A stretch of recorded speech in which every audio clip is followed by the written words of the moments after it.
Hey guys, Brian delivers you the goods here, returning to you tonight. Sorry if I stuttered and hesitated on what I was saying with Brian delivers you the goods thing that I usually say. So I'm returning to you for a movie review tonight, and this is for Inside Out 2, the sequel to it. So the 2024 movie, officially that I'm going to be reviewing for you guys and letting you know my thoughts on it.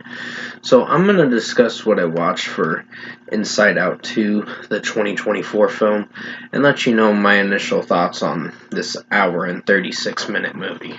So let's dive into this movie review. Now, with what I've seen, this film, it's kind of like new characters in this film, where it introduces anxiety.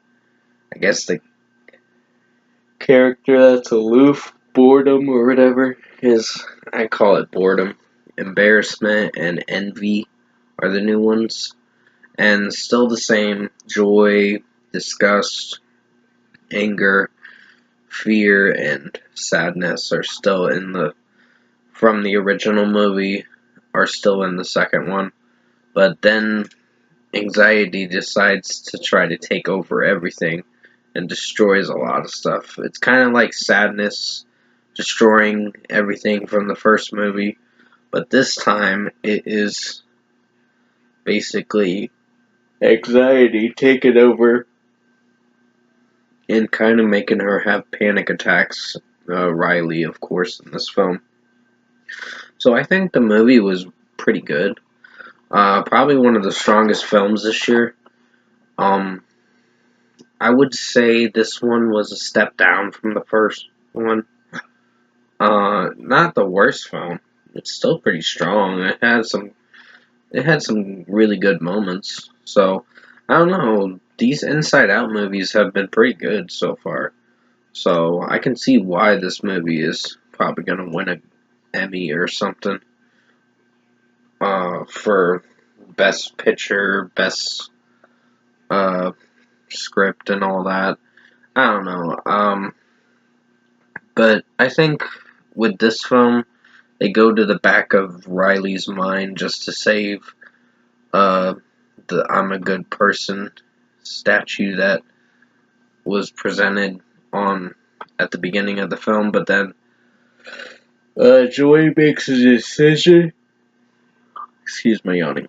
Joy makes a decision where she decides to let all the emotions take over at the end of the film, as a little statue of, oh, this is you're gonna mess up at times, but then you have to find a way to pick yourself back up again.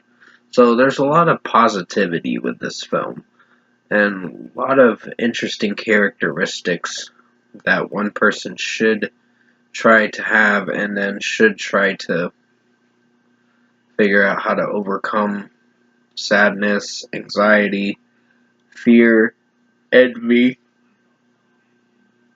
Well, envy is kind of an emotion saying I envy you or whatever, in a way. Embarrassment for sure, and boredom is just being aloof and all that, so it's not really much. But other than that, I think this movie was very enjoyable, and I can see why it's a strong film for. I don't know, it's did very well at the box office for sure. So for me, for a score, I think I'll give it an 8.5 out of 10. There were some funny moments in this film that I did enjoy. Um, I wouldn't say this is movie of the year, but it is pretty good. Of a film.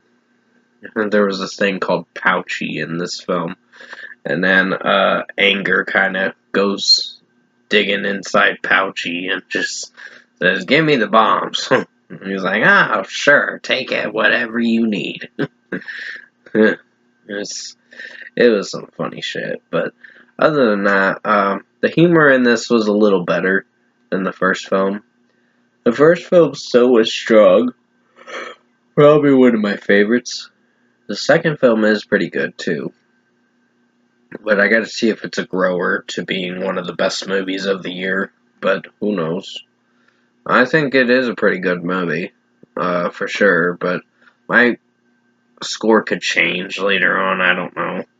I could probably deem this to be movie of the year if I deem it to be, but so far, this is a pretty strong movie.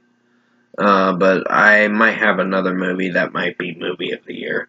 So other than that, 8.5 out of 10 for Inside Out 2. It is a pretty good film. It did well at the box office for sure. And with that being said, I hope you enjoyed this movie review tonight for Inside Out 2, and thanks for watching. Have a good night.